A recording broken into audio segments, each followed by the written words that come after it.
အားလုံးမင်္ဂလာပါကျွန်တော်ဒီနေ့Benjamin Stone ရဲ့အချင်းတဲက Lamzin ဆိုတဲ့ချင်း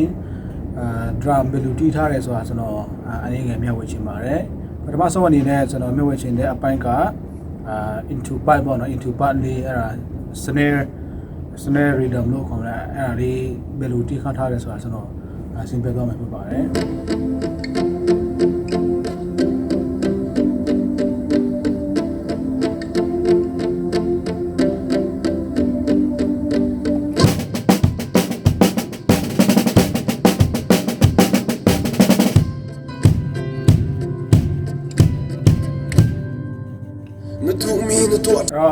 ဘယ်လိုတိထားရဲဆိုတော့ကျွန်တော်တို့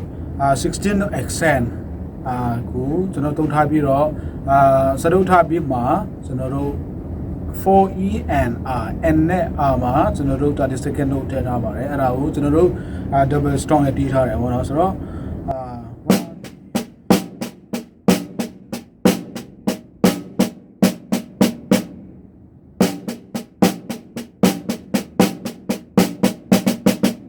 မြင်နေတီးမယ်ဆိုရင်